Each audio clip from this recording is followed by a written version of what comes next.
Recording in progress. So students, आज की जो हमारी क्लास है that is about the active and passive voice. तो इसमें अब हम देखेंगे कि ये बेसिकली है क्या। लाइक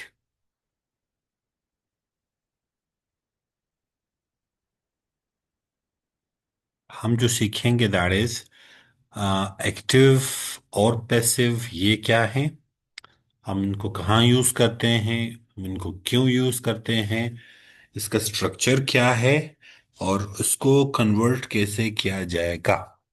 ये कुछ क्वेश्चंस है जो हम आंसर करेंगे। ये वाई जो है, why do you use them, ये वाई जो है ये हमेशा आंसर होना चाहिए। क्योंकि जब बच्चे के एग्जाम में वाई आंसर नहीं हो रहा, इसका मतलब है कि उसको चीज समझ नहीं आएगी। बहुत सारे काम हमारे ऐसे जो हम करते हैं बट हम दिल से नहीं कर रहे होते, क्योंकि हमें पता नहीं होता कि ये हम क्यों कर रहे हैं। जब क्यों आंसर हो जाता है बस फिर मसला खत्म हो जाता है।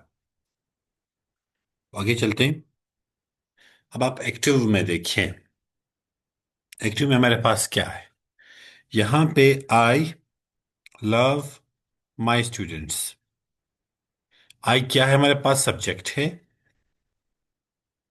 लव जो है दैट इज एक्शन।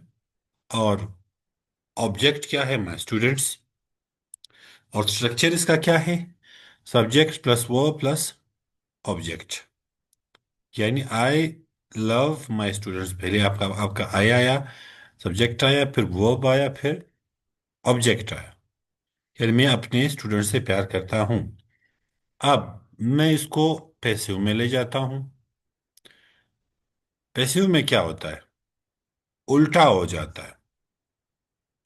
ऑब्जेक्ट आता है पहले, फिर वर्ब आता है यानी एक्शन, उसके बाद सब्जेक्ट आता है। उसका जो सब्जेक्ट और ऑब्जेक्ट हैं उन्होंने अपनी जगह चेंज कर ली है। So the interest is in object. आपका हमेशा जिस चीज में इंटरेस्ट होता है उसको आप स्टार्ट में ले आते हैं, वो आखिर में नहीं रहता। अब एक्टिव में हमारा फोकस सब्जेक्ट पे था, सब्जेक्ट स्टार्ट में था, ऑब्जेक्ट एंड पे था। और पैसिव में हमारा जो इंटरेस्ट है वो ऑब्जेक्ट में है, सब्जेक्ट में नहीं है। तो उसका फॉर्मूला क्या बना, structure object plus third form of the verb plus by plus S, and that is all. In I love my students को अगर आप चेंज करें, माई स्टूडेंट्स जो हैं वो नीचे आएंगे, वो स्टार्ट में आएंगे। क्योंकि स्टूडेंट्स हैं तो आर लगा देंगे हम, आर। लव को हमने ये फर्स्ट फॉर्म में, हमने थर्ड फॉर्म लगाना है, ये हमेशा याद रखें। आपके पैसिव वॉइस में जो है वो third form of the verb ही हो। तो आर लाउड, बाय लाजमी लगाना है। और आई का जो ऑब्जेक्टिव फॉर्म है that is me. My students are loud by me. सिर्फ ये है। अब हम पैसिव वॉइस यूज क्यों करते हैं, लाइक व्हाई। इसके दो मेन कॉजेज जो मुझे मिले हैं। एक ये है कि when you don't know the subject at all, जब आपको सब्जेक्ट का पता ही नहीं होता सिरे से, तब आप क्या करते हैं, पैसिव वॉइस यूज करते हैं। अब सब्जेक्ट का पता आपको कैसे नहीं होता, उसकी एक सिचुएशन ये है, like Aslam's wallet was stolen. अब यहां आप देखिए, हमें असलम के वॉलेट का नहीं पता कि किसने चोरी किया है। तो चोर का हमें नहीं पता, तो इसलिए फिर हम, जब आपको सब्जेक्ट नहीं पता होता फिर आप पैसिव की तरफ जाते हैं। Then all the candies have been eaten, तो किसने खाई, आपको सब्जेक्ट का नहीं पता। तो इस तरह के सिनारियों को बयान करने के लिए then you go for a passive voice.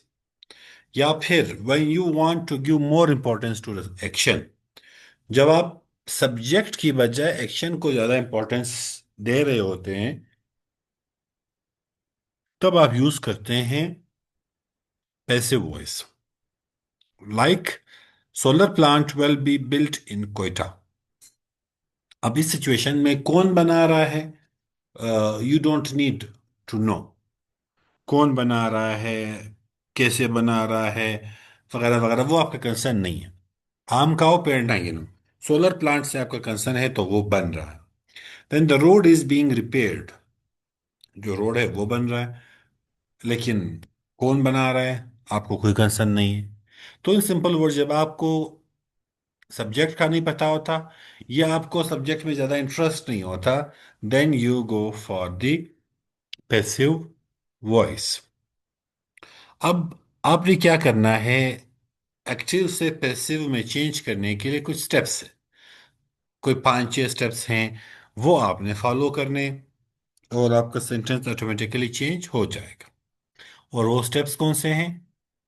वो ये हैं। स्टेप नंबर 1, आपको जो भी सेंटेंस जब भी दिया जाएगा, आपने उसमें सबसे पहले सब्जेक्ट, ऑब्जेक्ट और वर्ब जो है इनको आइडेंटिफाई करना है कि आपका सब्जेक्ट कौन सा है, आपका ऑब्जेक्ट कौन सा है और आपका वर्ब कौन सा है। Step number 1। स्टेप 2 में आप क्या करेंगे? स्वैप। स्वैप क्या करेंगे? सब्जेक्ट की को लेके जाएंगे ऑब्जेक्ट की जगह, ऑब्जेक्ट को लेके आएंगे सब्जेक्ट की जगह, इन दोनों की जगह आप चेंज करेंगे। नंबर 2। थर्ड स्टेप आप क्या करेंगे? वर्ब जो आपको दिया गया होगा, जो भी इसका फॉर्म होगा, उसको आपने थर्ड फॉर्म में चेंज करना है। उसके बाद आपने हेल्पिंग वर्ब से पहले मेन वर्ब लगाना है। That is understood. और बाय बिफोर एस, ये प्रेपोजिशन आपने ऐड करना है, और ये सब्जेक्ट से पहले आपने ऐड करना है पैसिव वॉइस में, क्योंकि पैसिव वॉइस में सब्जेक्ट जो एंड में आता है, तो उससे पहले आपने जो है बाय लगा देना है। और ये अराउंड 5 स्टेप्स आपने फॉलो करने हैं। इसके अलावा जो आपने समझना है, ये चेंज ऑफ प्रोनाउन को आपने जहन में रखना है कि ये वाले प्रोनाउन जो हैं, इनके सब्जेक्टिव केस है या इनके ऑब्जेक्टिव केस है। और ये आपने तकरीबन पढ़े हुए हैं कि I into me, he him, she her, we us, they them, it you you. ये आपके क्या हुए? चेंज ऑफ प्रोनाउन हुए। अच्छा, ये तो एक पूरी पूरी की है, लेकिन इसको हम अभी नहीं करेंगे। ये टेंसेस की रिवीजन के लिए है, हम कर चुके हैं टेंसेस और ये सारा कुछ। अच्छा, ये 4 टेंसेस है, इनको हम चेंज नहीं करते। एक तो आपके चार तीन हो गए, ये परफेक्ट कॉन्टिन्यूअस वाले टेंसेस जो हैं, present perfect continuous tense, past perfect continuous tense and future perfect continuous tense. यानी जो चौथे नंबर पे 3 आते हैं, ये आपने नहीं करने, और इसकी आपने केयर करनी है लाजमी। एक बार हमारे कोई इंटरव्यू थी, तो एक बहुत बड़ा, लाइक, अच्छा खासा टीचर ही आस्ट मी कि यार, उसने खैर इसका तो नहीं, डायरेक्ट डायरेक्ट में पूछा कि हम ये पास्ट परफेक्ट और परफेक्ट कंटीन्यूअस टेंस को किस तरह से चेंज करते हैं। वही वाज लिटरली आस्किंग, मैंने कहा तुम्हें नहीं पता, तो ही सेड भूल गया हूँ। तो आप इसको भूल सकते हैं। तो ये नीचे के जो 4th नंबर पे 3 टेंसेज है, ये नहीं करने, और फ्यूचर कॉन्टिन्यूअस टेंस इनका नहीं होता। अब चलते हैं, हम हर एक टेंस को अलग अलग करेंगे, इनके रूल्स थे। अच्छा, अब हम आते हैं सिंपल प्रेजेंट टेंस पे। सिंपल प्रेजेंट टेंस में हमारे पास क्या है? He writes a letter. तो सब्जेक्ट हुआ, राइट्स वर्ब हुआ, लेटर जो है वो ऑब्जेक्ट हुआ। वो जो हमने 5 स्टेप्स लिखे हुए थे, उनको हम अप्लाई करेंगे। सब्जेक्ट वर्ब ऑब्जेक्ट हमने आइडेंटिफाई कर लिए। उसके बाद इनको स्वैप करना है, इनकी जगह चेंज करनी है। सो आ लेटर आ जाएगा स्टार्ट में, ही जो है वो चला जाएगा एंड पे, और ही जो है उसको हिम में बदलना है क्योंकि उसका ऑब्जेक्टिव केस है। Then convert main verb to verb third form, writes, write, wrote, written, तो हमने रिटन लिख दिया। Add helping verb, helping verb is, and उसके बाद क्या है? एड प्रीपोजिशन बाय, बाय को हमने लगाना था सब्जेक्ट से पहले, और वो यहाँ पे है। तो ही राइट्स अ लेटर का बन गया a letter is written by him, a letter is written by him, इतना सा सिंपल है। अब मैं क्या करूंगा, मैं एक आध सेंटेंस यहाँ पे लिख लूंगा, आप उसको जल्दी से चेंज करें, शाबाश।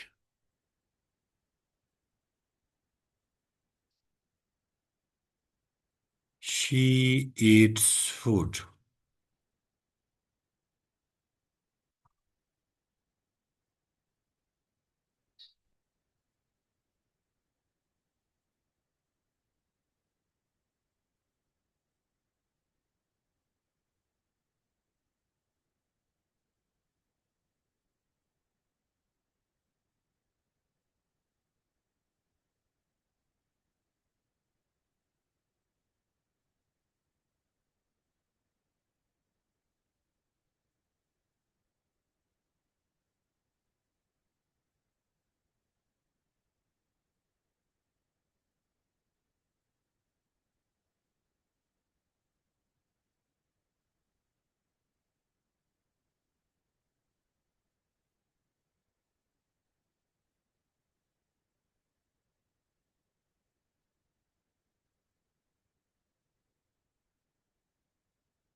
मुहीब, आपका जो पहला सेंटेंस है, द फूड एट, पीछे थर्ड वो पर्सन लगाना है, सॉरी, थर्ड फॉर्म लगाना, the food is eaten by her.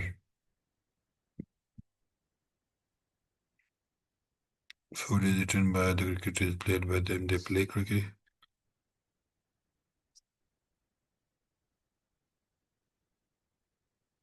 Is called by her, Mary is called by her.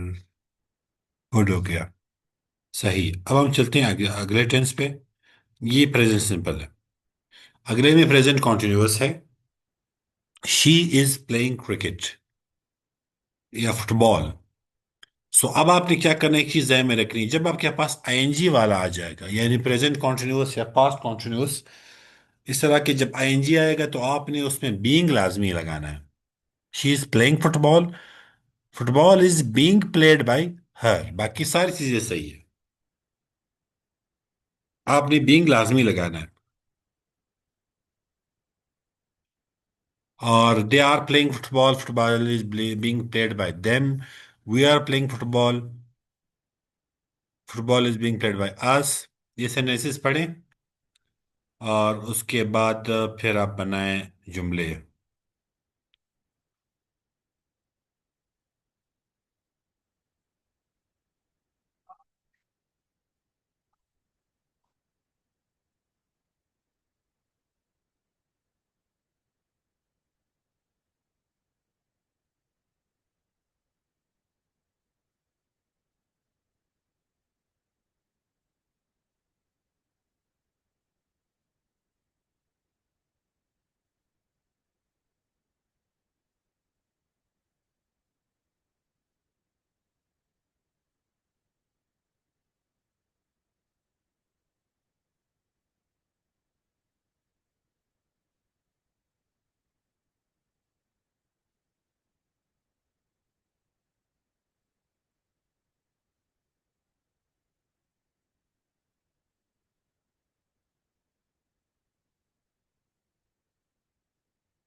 Food is eaten by हर।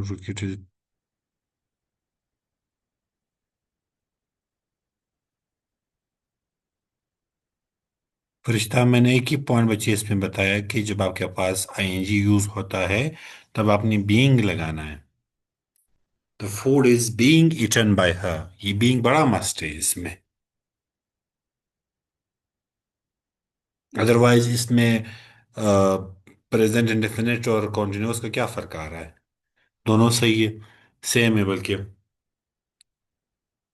बाकी song is being sung by them, food is being eaten by her, run by us, the food is being eaten by her। अच्छा, being run rain। ये जो rain आपने लिखा हुआ है ये second form है रन का। थर्ड फिर रन आता है, run rain run.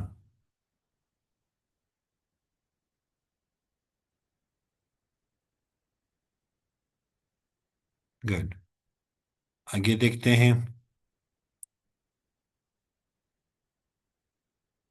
Present perfect पे। I have written a story. अब हैव है तो प्रेजेंट परफेक्ट है, तो ये जब आप स्वैप करेंगे स्टोरी आएगी यहाँ पे, तो आ स्टोरी, स्टोरी फिर सिंगुलर है उसके साथ हैज लगता है। आई के साथ हैव लगता है, स्टोरी के साथ हैज लगता है। A story has been written by me, वही हेल्पिंग वर्ब भी उसी टेंस का है। A story has been written by मी।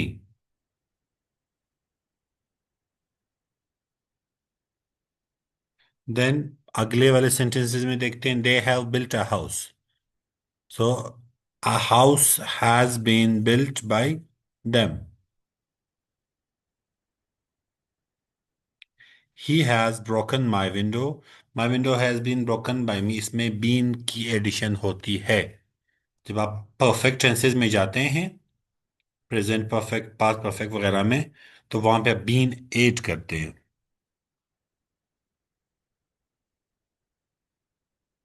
बाकी सेंटेंसेस आप पढ़ें और चेंज करें।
Food has been eaten by them. The cricket has been played by, sung by her.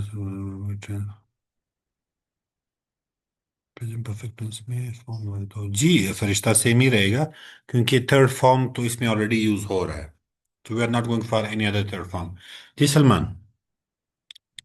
Sir जैसे आपने यहाँ पे सेंटेंस दिया हुआ है दे हैव ईटन फूड, तो अभी इसको जो चेंज होगा, food has been eaten by them, तो इसके साथ इसके आगे हमने द लगाना है या नहीं? The food. जी सर। जी जी। Okay okay. एक क्वेश्चन जो है वो आखिर में बनेगा, पहले हम ये टेंस वाइज कर लें। तब तक मैं वेट करूंगा अगर आपको क्वेश्चन बन रहा है। अच्छा ये जल्दी चेंज करें, कौन कौन रह गया। जब अमान ने कर लिया, सलमान ने कर लिया, Mohib waiting for you,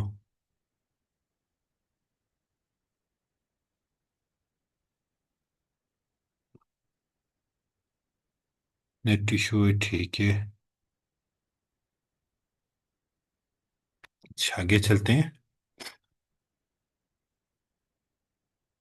simple past में आप देखिए प्रेजेंट वाले हो गए, क्योंकि वो जो प्रेजेंट परफेक्ट कॉन्टिन्यूअस टेंस है वो नहीं हो रहा। Right. So I helped them, क्योंकि पास्ट टेंस शुरू हो गए सेकंड फॉर्म है, तो आप लिखेंगे they were helped by me. They were helped by me. He bought a car, a car was bought by him. Then comes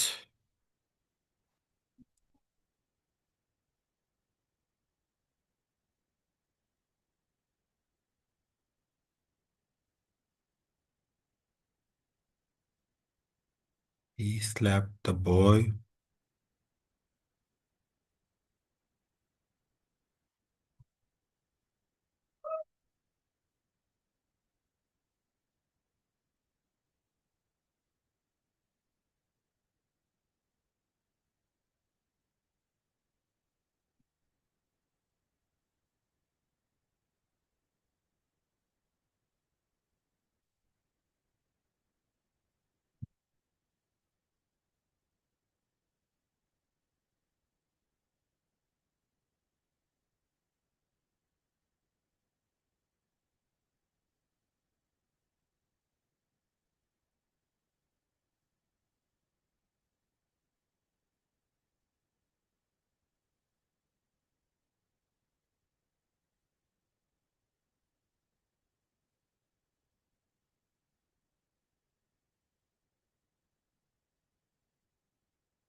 The boy was slapped by him and was sung by them, which was wrong by us. ठीक है।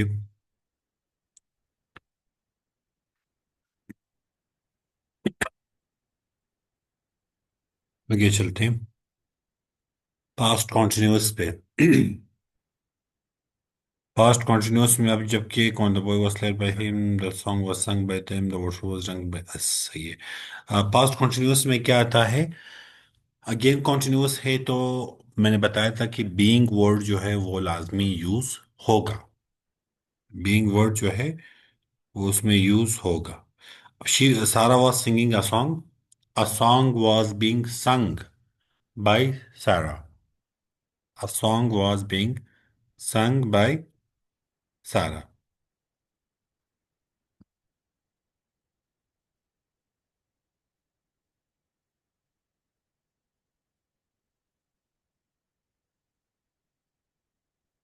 मैं sentences simple they रहा हूँ इसलिए ताकि आपको rules जो है वो फॉलो करने आए। बाकी इसमें कोई सी रॉकेट चीजें नहीं है।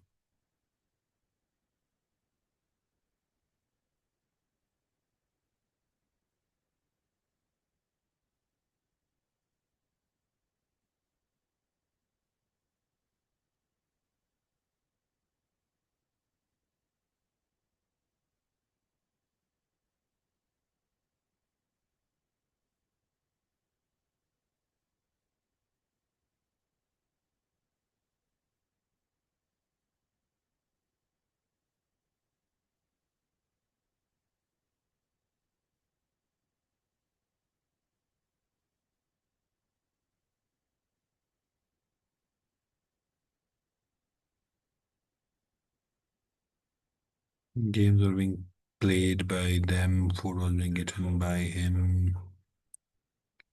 can being played with them। सही है। ठीक। उसके बाद हमारे पास कौन सा टेंस है? Past perfect. इसमें आप देखिए, Ayesha had finished homework. So had हम लगाएंगे, बीन साथ में ऐड करेंगे, so homework had been finished by Ayesha. Homework had been finished by Ayesha. Past perfect tense है तो हम उसका एक जुमला बनाएंगे।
Been eaten by them, the game had been won by us, won by us। ठीक है।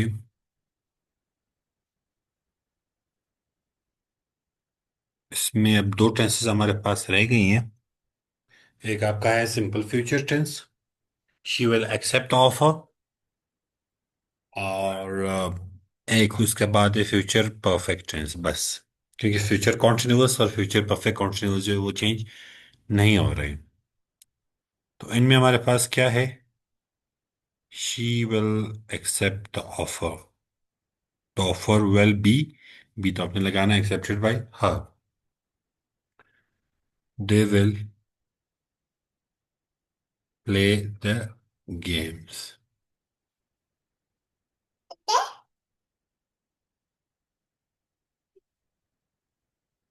फिर क्यों खा रहा है Lizzo?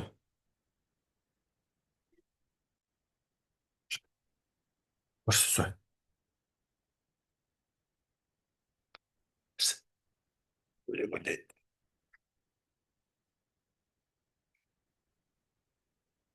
they will play the games, hmm, we will eat ही कर लो, eat food,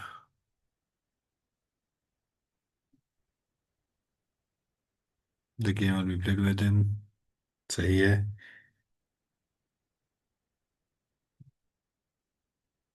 eaten by us।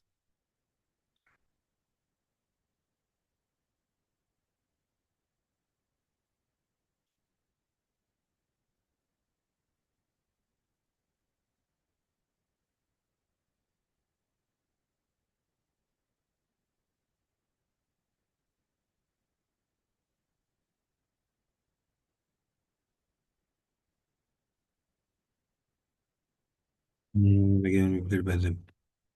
Okay. अब जो लास्ट टेंस है उसमें ये है कि I will have charge the battery. बड़ा सिंपल है, the battery will have been charged by me. The battery will have been charged by me. तो इसका सेंटेंस हम कैसे बनाएंगे?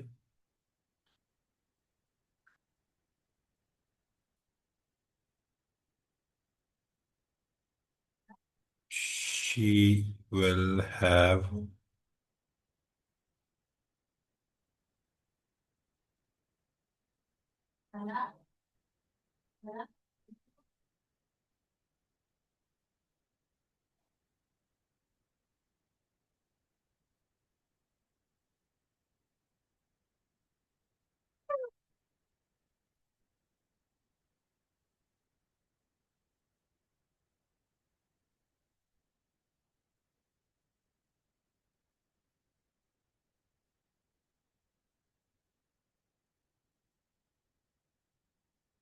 ये एक और सेंटेंस है, अगर आप लोग इसको चेंज कर पाए।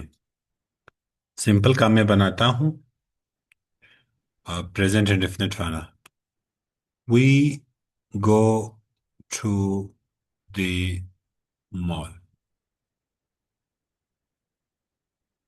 ये अगर आप लोग चेंज कर पाए।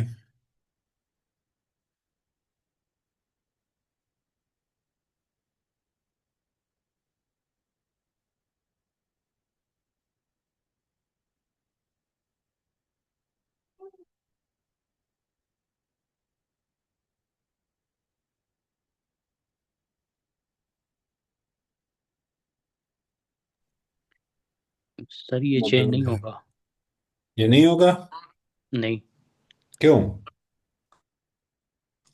क्योंकि सर कुछ सेंटेंसेस ऐसे होते हैं जो हम चेंज नहीं कर सकते। शाबाश, कोई रीजन पता है आपको? सर रीज़न तो नहीं पता, लेकिन चेंज होगा भी नहीं, अगर होगा भी तो उसका कोई सेंस नहीं बनेगी। You're true, you're right. बिल्कुल नहीं होगा। तो ये इसीलिए था कि मैं इसको बनाऊं और आप इसे कोई मुझे बताए कि ये चीज नहीं होता। तो ये जो ना होने का रीजन है वो इसका है डायरेक्ट और इनडायरेक्ट ऑब्जेक्ट का। तो इसमें से अगर डायरेक्ट ऑब्जेक्ट आता है फिर इसका क्या केस होगा, जो अगर इनडायरेक्ट ऑब्जेक्ट आता है तो उसका फिर क्या तरतीब होगा। अभी अभी हम लेते हैं इसी एक सेंटेंस को। अब इस सेंटेंस में क्या है, हम किसी भी सेंटेंस को एक्टिव वॉइस से पैसिव में तब चेंज कर सकते हैं जब उसके पास कोई डायरेक्ट ऑब्जेक्ट हो। यानी कोई भी ऐसी चीज जो उस एक्शन को रिसीव कर सके। यानी एक्टिव वॉइस का स्ट्रक्चर आपने देखा, दैट वाज सब्जेक्ट प्लस वो प्लस ऑब्जेक्ट। और पैसिव वॉइस का क्या है? ऑब्जेक्ट प्लस बी, यानी जितने भी फॉर्म है इसके, प्लस उसका पास्ट टेंस या पास्ट पार्टिसिपल, यानी third form of the verb, और उसमें बाय और फिर सब्जेक्ट। सो अब अगर हम ये वाला सेंटेंस लेते हैं, we go to the mall. इस सेंटेंस में क्या है? वी जो है ये आपका सब्जेक्ट है, वर्ब जो है वो आपका गो है। ऑब्जेक्ट इसमें ये द मॉल जो है ये आपका ऑब्जेक्ट नहीं है। मॉल जो है ये आपका ऑब्जेक्ट नहीं है। तो क्योंकि ये एक्शन रिसीव नहीं कर रहा। अगर आप ये लिखें कि we watch the movie, so movie आपका कोई एक्शन रिसीव कर रहा है, लेकिन ये वाला रिसीव नहीं कर रहा। अब ये डायरेक्ट और इनडायरेक्ट ऑब्जेक्ट में जाने से बचने के लिए आपके पास एक सिंपल सा एक फॉर्मूला मैं दूंगा, ये व्हाट और होम वाला। इसको आप समझें और आपको चीज़ें जो हैं बिल्कुल सही से समझ आने लगेगी। दो, जब आपके पास कोई सेंटेंस आता है, आपने क्या करना है, उस सेंटेंस को देखना है और उससे दो सवाल करने हैं। जिस तरह से वो एक मूवी है उसमें वो जो रानी मैडम है, वो दोस्त वो कहती कि मैं 3 सवाल कर सकती हूँ। तो यहाँ पे आपने दो सवाल करने हैं। और वो दो कौन से हैं? वो है व्हाट, मैं जरा लिख लूं। What and home. ये दो सवाल जो है ये आपने पूछने हैं। अगर इनका आंसर मिलता है इसका मतलब है डायरेक्ट ऑब्जेक्ट। अगर नहीं मिलता फिर वो इनडायरेक्ट ऑब्जेक्ट। अगर डायरेक्ट ऑब्जेक्ट है तो आप उसका पैसिव बना सकते हो। अगर डायरेक्ट ऑब्जेक्ट नहीं है फिर आप उसका पैसिव नहीं बना सकते हो। For instance, she writes a letter. She writes a letter. अब आप इसमें देखें, सवाल करें कि she writes what. Right, she writes what. इसका जवाब हमारे पास क्या होगा? A letter. जब आ लेटर इसका जवाब है तो इसका मतलब है you have got the direct object. ये लेटर जो है ये आपका डायरेक्ट ऑब्जेक्ट है। ठीक, तो आप इसका फिर लिख सकते हैं a letter is written by her. In the same way the teacher punished the boy। The teacher punished the boy. अब ये होगा नहीं होगा, ये जो बॉय जो है ये हमारा डायरेक्ट ऑब्जेक्ट है कि नहीं है। आप क्या करेंगे? सिंपल वर्ड्स, आप पूछेंगे द टीचर पनिश्ड होम। किसको? बॉय को किया। तो बॉय तो आपका फिर बन गया डायरेक्ट ऑब्जेक्ट। तब आप इसका चेंज कर सकते हैं, the boy was punished by the teacher. ये तो ऐसा हुआ। अब इसको जरा मैं उठा दूं। उस्ताद यूस यूस शबश। अब देखते हैं जिसमें नहीं होता। फॉर इंस्टेंस वही मॉल वाला है, we go to the mall. ये वाला सेंटेंस जो है, अब आपके जहन में होगा कि यार ये तो मॉल तो है ना हमारे पास ऑब्जेक्ट, लेकिन ये अब इसको व्हाट और होम से देखते हैं। पूछते हैं एक बार कि we go what. It's not making sense. We go home. फिर ना व्हाट आंसर हो रहा है ना होम आंसर हो रहा है। तो अब ये क्या है मेरे पास? ये कोई डायरेक्ट ऑब्जेक्ट नहीं ये। जब डायरेक्ट ऑब्जेक्ट नहीं है तो इसको फिर पैसिव में चेंज करना जो है वो पॉसिबल नहीं है। इन द सेम वे अगर हम लिखते हैं they sleep in the room.